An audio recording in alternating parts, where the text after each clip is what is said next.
नमस्कार. या व्हिडिओच्या माध्यमातून लेव वायगोत्स्कीचा जो सिद्धांत होता त्या संदर्भातले 25 महत्त्वाचे बहुपर्यायी क्वेश्चन डिस्कस करण्यात आले आहे. CTET परीक्षेसाठी आणि TET परीक्षेसाठी अत्यंत महत्त्वपूर्ण हा सेक्शन ठरणार आहे. आणि शब्दांची किंवा MCQ जे मी मांडले आहे ते सोप्या ते मध्यम आणि हार्ड या स्वरूपातले क्वेश्चन आपण यामध्ये घेतले आहे. चला तर मग डायरेक्ट सुरुवात करूया. सर्वात सोपी पातळी पहिली की लेव वायगोत्स्की हे कोणत्या देशाचे मानसशास्त्रज्ञ होते? कोणत्या देशाचे होते? रशियाचे होते. त्यानंतर पुढे वायगोत्स्की यांच्या सिद्धांताला प्रामुख्याने काय म्हटले जाते? म्हणजे कशाशी रिलेटेड आहे? सामाजिक आणि सांस्कृतिक सिद्धांत. आणि कशात येतो? हे मोठ्या याच्यात ज्ञानरचनावादमध्ये हा सिद्धांत येतो. चला तर मग पुढे चलूया. वायगोत्स्की यांच्या मते बालकांच्या संज्ञात्मक विकासात म्हणजे कॉग्निटिव्ह डेव्हलपमेंटमध्ये सर्वात महत्त्वाची भूमिका कोणाची असते? आनुवंशिकता, जैविक परिपक्वता, समाज आणि संस्कृती की भौतिक वातावरण? आता जेव्हा आपण अशा थेरीज डिस्कस करत असतो तर थेरी जी मांडण्यात आली त्याचे शब्दप्रयोग कसे केले ते तुम्ही बघून घेत जा. त्यावरून तुमचे बहुतांश प्रश्न सुटतात. सामाजिक सांस्कृतिक सिद्धांत आहे म्हणजे सर्वात जास्त त्यांनी महत्त्व समाज आणि संस्कृतीला दिलं. प्रश्न क्रमांक 4, ZPD चे फुल फॉर्म काय आहे? Zone of proximal development, zone of proximal, आता ते दोन्ही सेम झाले आहे. याचा आन्सर हे आहे झोन ऑफ प्रॉक्सिमल डेव्हलपमेंट, समीपस्थ विकासाचे क्षेत्र असे म्हणतात. म्हणजेच मुलाला जे नॉलेज आहे विदाऊट कोणाच्या हेल्पचे तो नॉलेज तो ग्रहण करू शकतो, म्हणजे हा कम्फर्ट झोन. आणि असे नॉलेज की त्याच्या मर्यादेच्या पलीकडे आहे, मात्र मदत घ्यावी लागते कोणाची, मात्र त्या झोनमध्ये लर्निंग झोन त्याचा ठरतो. त्या झोनला म्हणतात झोन ऑफ प्रॉक्सिमल डेव्हलपमेंट. आणि त्यांना मदत जे करतात त्यांना म्हणतात MKO. ओके, पुढे येईलच ती टर्म, बघूया. वायगोत्स्की यांच्या मते लहान मुले स्वतःशीच बोलल्याने म्हणजे प्रायव्हेट स्पीच कशामुळे करतात किंवा त्याचं कारण काय आहे नेमकं प्रायव्हेट स्पीच करण्याचं? स्वतः ती आत्मकेंद्रित असतात, हा एक आहे का मुद्दा? की स्वतःच्या वर्तनाला व विचारांना दिशा देतात, ती इतरांचे लक्ष वेधून घेण्याचा प्रयत्न करतात? त्याचा आन्सर आहे ती स्वतःच्या वर्तनाला आणि विचारांना दिशा देतात. ब क्रमांक. पुढे चलूया. MKO चे पूर्ण नाव काय आहे? मोर नॉलेजेबल ऑर्गनायझेशन, चुकीचं. Most knowledgeable person, more knowledgeable others, minimum knowledgeable others. आता असे प्रश्न जर ऑनलाईन तुमची परीक्षा घेतली तर ह्या प्रकारचे प्रश्न येतील, त्यामुळे ह्या संज्ञा लक्षात ठेवायच्या. मोर नॉलेजेबल अदर्स, अधिक ज्ञानी इतर, जे आपण आता एक्सप्लेन केलं होतं झोन ऑफ प्रॉक्सिमल डेव्हलपमेंटसाठी जे मदत करतात त्यांना म्हणतात मोर नॉलेजेबल अदर्स. आता हे फक्त पर्सन असू शकतात का? नाही. तर हे कॉम्प्युटरही असू शकते तुमचं, किंवा मदत करणारा एखादा रोबोटही असू शकते, तुमचे मित्रही असू शकतात, पालकही असू शकतात आणि शिक्षकही असू शकतात. प्री कंडिशन काय आहे? मोर नॉलेजेबल अदर्स म्हणजे त्या बालकापेक्षा त्यांना जास्त ज्ञान असावं. पुढे चलूया. शिकवताना किंवा शिकताना सुरुवातीला दिली जाणारी तात्पुरती मदत म्हणजे काय? खूप इम्पॉर्टंट आहे हा MCQ. तात्पुरती मदत आणि शिकताना सुरुवातीला दिले जाणारे, तर ह्या गोष्टीला म्हणतात मचान लक्षात ठेवा, किंवा स्कॅफोल्डिंग लक्षात ठेवा. मी मागच्या व्हिडिओमध्ये जेव्हा मी हा व्हिडिओ बनवला होता, एक कन्सेप्ट वाईज आपण सिरीज सुरू केली आहे, त्या माध्यमातून विविध मानसशास्त्रज्ञ डिस्कस केले आहे. ही MCQ सिरीज आहे. त्या सिरीजमध्ये मी सांगितलं होतं की जेव्हाही बालकाला MKO शिकवतो झोन ऑफ प्रॉक्सिमल डेव्हलपमेंटमध्ये, तर तो बिल्डिंगचं जसं कन्स्ट्रक्शन असते आणि त्याच्या आजूबाजूला जशा पाट्या लागलेल्या राहतात याचं काम करतात, म्हणजेच ती तात्पुरत्या स्वरूपाची मदत असते. यालाच म्हणतात स्कॅफोल्डिंग. स्कॅफोल्डिंग ही टर्म सर्वात पहिले 3 मानसशास्त्रज्ञ मांडली होती. महत्वाचे आहे जेरॉम ब्रुनर. आता MCQ यामध्ये असाही येऊ शकतो की लेव वायगोत्स्की यांनी स्कॅफोल्डिंग ही संज्ञा सर्वात अगोदर शोधून काढली, तर नाही. लेव वायगोत्स्की यांनी ही संज्ञा वापरली नाही. ठीक आहे, त्यांच्या ज्या थेऱ्या आहेत ते एक्सप्लेन करण्यासाठी जेरॉम ब्रुनर किंवा बाकीच्यांनी स्कॅफोल्डिंग हे टर्म वापरली आहे. पुढे चलूया. वायगोत्स्की यांच्या मते विचारांचा आणि भाषेचा विकास कसा होतो? तर याचा आन्सर आहे सुरुवातीला भाषा आणि विचार स्वतंत्र असतात, नंतर ते एकत्र येतात. आता MCQ ची पातळी थोडीशी मीडियम होणार आहे. मीडियम मध्ये बघू, या मुख्यत्वे करून संकल्पना आणि उपयोजनावर हे असेल. एखादा मुलगा गणिताचे कोड सोडवताना अटकतो, तेव्हा शिक्षिका त्याला फक्त एक हिंट संकेत देते आणि तो कोड सोडवतो. येथे शिक्षकाने काय केलं, म्हणजेच टेम्पररी आधार दिला आहे. टेम्पररी आधारसाठी कोणती टर्म आहे, स्कॅफोल्डिंग. ही गोष्ट लक्षात ठेवा. पुढे चलूया. अधिक ज्ञानी इतर या संकल्पनेत खालीलपैकी कोणाचा समावेश होऊ शकतो. आताच आपण ते एक्सप्लेन केलं आहे. MKO मध्ये कोणाकोणाचा समावेश होतो अत्यंत महत्त्वपूर्ण आहे. फक्त शिक्षक, फक्त पालक, फक्त हुशार मित्र, अथवा शिक्षक, पालक, मित्र आणि संगणक. याचा आन्सर आहे ड. आता असे जेव्हा MCQs येतात तर मॅक्झिमम जी पॉसिबिलिटी असते ते करेक्ट आन्सर असते. जेव्हा तुम्ही टिक करा मानसशास्त्राच्या संदर्भात सर्वात मोठा आन्सर किंवा जास्त जर एक्सप्लेन केलं असेल तर ते आन्सर ठरतं. पुढे चलूया. समीपस्थ विकासाचे क्षेत्र, ज्याला झोन ऑफ प्रॉक्सिमल डेव्हलपमेंट म्हणतात, याचा नक्की अर्थ काय. याचा अर्थ आहे मुलं स्वतः काय करू शकते आणि इतरांच्या मदतीने काय करू शकते यामधील अंतर.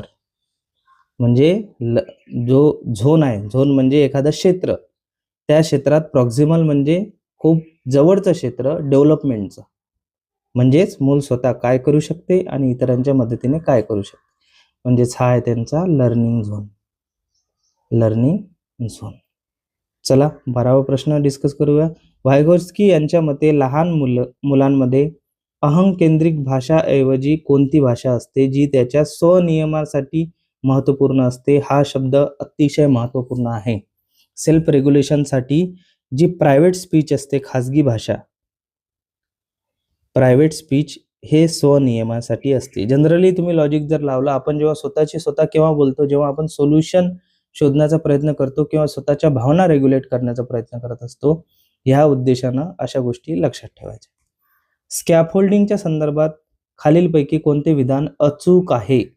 चूक विचारलेलं नाही, असे MCQ आल्याबरोबर असा गोल करायचा. अचूक आहे याचा आन्सर आहे ब. स्कॅफोल्डिंग ही तात्पुरती मदत असते जी मुलाची क्षमता वाढवल्यावर हळूहळू कमी केली जाते. आता आधी आपण काय बघितलं की स्कॅफोल्डिंग म्हणजे टेम्पररी सपोर्ट. आता टेम्पररी सपोर्ट याचा अर्थ बिल्डिंग जेव्हा पक्की बनत जाईल तर ते लाकडं निघत जातात, म्हणजेच विद्यार्थ्याचे कन्सेप्ट स्ट्रॉंग होत असताना त्यांना दिली जाणारी मदत हळूहळू कमी केली जाते आणि शेवटी पूर्ण मदत काढली जाते. तर हे झालं स्कॅफोल्डिंगच्या संदर्भात एकदम करेक्ट वाक्य. वायगोत्स्की आणि जीन पियाजे यांच्या सिद्धांतात मुख्य फरक कोणता. अतिशय महत्त्वाचा प्रश्न आहे. हळूहळू त्यांच्याजवळ जर क्वेश्चन बँक संपली, थेट प्रश्न जर विचारणं त्यांनी सोडले तर कंपॅरेटिव्ह प्रश्न येऊ शकतात. त्यामुळे मागं जे मी व्हिडिओ बनवले आहे तुम्ही जरूर पहा. आणि विशेष म्हणजे हे कन्सेप्च्युअल असल्यामुळे आणि सिंपल आपल्या भाषेत असल्यामुळे तुम्ही चॅनलला जरूर सबस्क्राईब करून घ्या. पियाजे समाजाला महत्त्व देतात आणि वायगोत्स्की निसर्गाला. पियाजे बालकाला स्वतंत्र शोधक मानतात तर वायगोत्स्की शिकण्यात सामाजिक संवादाला महत्त्व देतात. पियाजे यांनी भाषेला महत्त्व दिले आणि वायगोत्स्की या विकासाचे टप्पे स्पष्ट केले. आता सिंपली याचा आन्सर आहे ब. मात्र तुम्ही हा व्हिडिओ व्यवस्थित बघा, मी एक्सप्लेन करतो. जीन पियाजे यांनी 4 टप्पे सांगितले होते डेव्हलपमेंटचे, म्हणजेच त्यांनी बायोलॉजी रिलेटेड सांगितलं की बायोलॉजी जशी मुलं डेव्हलपमेंट जर त्यांचं करायचं असेल तर ग्रोथनुसार डेव्हलपमेंट होईल. कोणतेही विषय कधी शिकवले जाऊ शकत नाही, म्हणजे 4 टप्पे आखले. ते 4ही टप्पे अपरिवर्तनीय आहे. अपरिवर्तनीय म्हणजे ते टप्पे तुम्ही मिस करू शकत नाही. पहिल्या टप्प्यानंतर दुसऱ्यातून जावं लागेल, नंतर तिसरा. सोबतच भाषेला महत्त्व एवढं काही त्यांनी दिलं नाही. कोणी? जीन पियाजे. मात्र हेच वायगोत्स्की यांचं म्हणणं काय आहे, आपण नेहमी जो सेंटेन्स म्हणतो की मुलं अनुकरणाने शिकतात, तर वायगोत्स्कीचं मत तसं होतं. त्यांनी नॉलेजला सुद्धा महत्त्व दिलं, त्यांनी भाषेला सुद्धा महत्त्व दिलं. मात्र मुख्यतः वायगोत्स्की यांनी आंतरसंबंधाला जास्त महत्त्व दिलं, संवादाला जास्त महत्त्व दिलं समाजाच्या. हा झाला यांच्यातला फरक. पुढे चलूया. वर्गखोलीत सहकार्यात्मक शिक्षण, कोऑपरेटिव्ह लर्निंग आणि गट चर्चा यांचा वापर करणे हे कोणत्या सिद्धांताला अनुसरून आहे. IMP MCQs आहे हा. कोऑपरेटिव्ह लर्निंग आणि ग्रुप डिस्कशन. आता आपण जो सांस्कृतिक सिद्धांत बघत आहोत, सामाजिक सांस्कृतिक, तो इम्पॉर्टंट आहे. आता असं असताना जर तुम्हाला हे नाव जरी आठवलं आणि तुम्हाला जर मानसशास्त्रज्ञ जरी आठवत नसेल तर तुम्ही सॉल्व्ह करू शकता, किंवा हे नाव जरी आठवलं नाही मात्र मानसशास्त्र जर आठवत असेल, त्यांची मूलभूत संकल्पना स्पष्ट होतील तर असे प्रश्न सुटू शकतात. पुढे चलूया. वायगोत्स्की यांच्या मते बालकाच्या विकासाचा योग्य क्रम कोणता. वायगोत्स्की यांच्या मते बालकाचा विकासाचा योग्य क्रम कोणता? समजा ड, विकास हा केवळ जैविक परिपक्वतेचा अवलंबून असतो, आपण आताच डिस्कस केलं, म्हणजे रॉंग.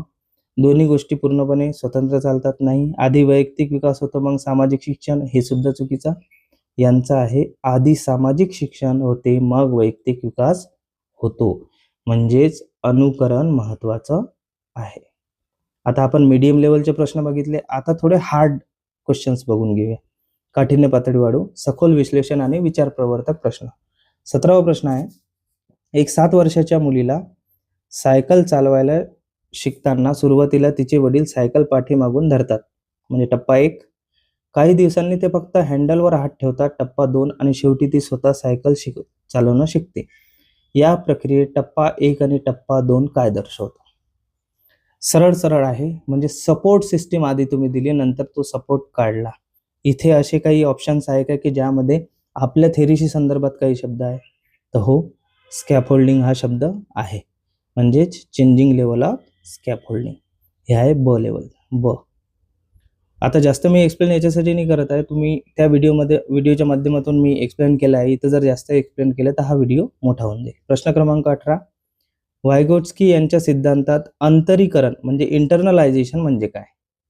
याचा आन्सर आहे अ, बाह्य सामाजिक संवादाचे आणि ज्ञानाचे अंतर्गत मानसिक संरचनेत रूपांतर होणे. आता हे मी तुम्हाला एक प्रश्न विचारतो की जो स्पीचचे त्यांनी 3 टाईप आखले होते, त्यापैकी कोणत्या टाईपमध्ये हे येते? तुम्ही मला कमेंट बॉक्समध्ये सांगू शकता. पुढे चलूया. वायगोट्स्की यांच्यामध्ये विचार आणि भाषा साधारणपणे वयाच्या कितव्या वर्षी एकत्र येतात आणि खाजगी भाषा ही मूक अंतर्गत भाषेत इनर स्पीच रूपांतरित होते? सरळ सरळ आहे, याचा आन्सर आहे क, 7 वर्ष. कारण वयाच्या 7व्या वर्षापर्यंत मुले मोठ्याने स्वतःशी बोलणं बंद करतात आणि ती भाषा आता त्यांच्या मनात चालते, त्यालाच इनर स्पीच अंतर्गत भाषा असं म्हटलं जाते. पुढे चलूया. संज्ञात्मक विकास हा एक सामाजिक मध्यस्थी असलेला प्रवास आहे, सोशली मेडिएटेड प्रोसेस. हे विधान कोणत्या तत्वाचे समर्थन करते? जो आपण थिअरी बघत आहे त्याचाच करते, वायगोट्स्कीचा सामाजिक रचनावाद. सरळ सरळ मध्यस्थीची आवश्यकता आहे, तो सामाजिक असला पाहिजे. कुठेही सोशल सामाजिक शब्द दिसला की वायगोट्स्कीची थिअरी आली. पुढे चलूया. 21 नंबरचा प्रश्न आहे, शिक्षिका एका विद्यार्थ्याला त्याच्या झोन ऑफ प्रॉक्सिमल डेव्हलपमेंटमध्ये ठेवण्यासाठी कशी कार्य देईल? क, जी कार्य तो स्वतः करू शकत नाही पण योग्य मार्गदर्शनाखाली करू शकतो. एकदम सिंपल आहे, 4-5 टर्म आहे, 4-5 कन्सेप्ट आहे, त्याच्या आधारावर प्रश्न बनतात. हे हार्ड आणि इझी, मात्र तो कोर कन्सेप्ट तुम्हाला माहित असावा. ओके. 22वा, वायगोट्स्की यांच्या मते मानवी मनाचे उच्च मानसिक कार्य हायर मेंटल फंक्शन्स कशाच्या वापरामुळे शक्य आहे? आता इम्पॉर्टंट कन्सेप्ट आणखी याच्यात आला, सांस्कृतिक साधने जसे की भाषा, चिन्ह आणि लेखन. आता बायोलॉजीला तुम्ही महत्त्व दिलं नाही, वायगोट्स्कीची थिअरी असल्यामुळे समाजाला महत्त्व दिलं. मग समाजानं एकमेकांना किंवा बालकाचा डेव्हलपमेंट व्हावं यासाठी काही साधने बनवले आहेत, त्याला आपण सांस्कृतिक साधने म्हणतात. सांस्कृतिक साधनं म्हणजे फक्त डान्स, गाणे होत नाही, ते एका समाजानं एक संस्कृतीनं बनवलेले साधने म्हणजे भाषा, लिपी, चिन्ह, लेखन यांना आपण म्हणू शकू सांस्कृतिक साधने. या माध्यमातून उच्च मानसिक कार्य आपण वापरामुळे शक्य होते यांच्या. आता तुम्ही हा व्हिडिओ बघत आहे मराठीत, जर हा व्हिडिओ मी इटालियनमध्ये बनवला असता किंवा फ्रेंचमध्ये बनवला असता तर फ्रेंच लोकांना अधिक समजलं असतं, म्हणजेच त्या संस्कृतीत त्यांनी ते विकसित केलेलं एक कल्चरल टूल आहे. तर लक्षात ठेवायचं. दुसरा MCQ सिंपल असाही बनू शकतो, वायगोट्स्की यांच्या मतानुसार सांस्कृतिक साधने कोणकोणते असू शकतात? तर भाषा, चिन्ह, लेखन इत्यादी. पुढे चलूया. पारंपरिक शिक्षण पद्धती, त्याला आपण शिक्षण केंद्री किंवा वायगोट्स्की यांच्या रचनावादी शिक्षण पद्धतीत मुख्य फरक काय आहे? कॉन्सेप्च्युअल प्रश्न. पारंपरिक शिक्षण पद्धती ज्याच्यात शिक्षक केंद्रीय असेल, त्यानंतर वायगोट्स्की यांची रचनावादी शिक्षण पद्धती म्हणजे त्यांनी मिळून मिसळून काम करावं. याच्यात फरक काय? तर याचा फरक आहे, रचनावादात ज्ञान हे शिक्षकाकडून विद्यार्थ्याकडे ट्रान्सफर होत नाही, तर ते सामाजिक संवादातून तयार केले जाते किंवा कन्स्ट्रक्ट केले जाते. म्हणजेच कुठं ना कुठं इन्स्ट्रक्शनपेक्षा अनुकरणाला जास्त महत्त्व आहे. 24वा प्रश्न, परस्पर शिक्षण रेसिप्रोकल टीचिंग यांना म्हणतात. या संकल्पनेत जी वायगोत्स्की यांच्या सिद्धांतावर आधारित आहे, इम्पॉर्टंट आहे परस्पर शिक्षण. शिक्षक आणि विद्यार्थी कोणत्या 4 कौशल्यांचा वापर करून संवाद साधतात? याचा आन्सर आहे अ. प्रश्न विचारणे, स्पष्टीकरण देणे, अंदाज लावणे आणि सारांश सांगणे. आता काही मानसशास्त्रातल्या थेऱ्या असो किंवा MCQs असो, ते डायरेक्ट आपल्याला जसच्या तसे पाठ असावेत, त्या प्रकारचा हा MCQ आहे. शेवटचा प्रश्न, वायगोत्स्की यांच्या सिद्धांतावर खालीलपैकी कोणी एक प्रमुख टीका केली जाते किंवा कोणती एक प्रमुख टीका केली जाते? क नंबरची टीका, जो आपण जीन पियाजे आणि यांची थेरी मधला जो फरक बघितला, आता त्यांच्या थेरीत कमी होती, यांच्या थेरीनं पूर्ण केली, म्हणजे त्यांच्यावर जर टीका होईल तर यांच्या थेरीचा आधार घेऊन होईल. आता यांच्यावर टीका होईल तर त्यांच्या थेरीचा आधार घेऊन होईल. म्हणजेच त्यांनी विकासात जैविक आणि आनुवंशिक घटकांच्या प्रभावाला पुरेसे महत्त्व दिले नाही. अशा प्रकारे ही आपली MCQ सिरीज सुरू आहे. हा त्याचा पहिला व्हिडिओ. असेच MCQs येत राहतील. 25 MCQs घेऊ, म्हणजे MCQs घेऊ, जेणेकरून हा व्हिडिओ मोठाही होणार नाही आणि तुम्ही एन्जॉय सुद्धा करा. तर चॅनलला जरूर सबस्क्राईब करा, शेअर करा आणि लाईक करा व्हिडिओ आवडला असेल तर. धन्यवाद.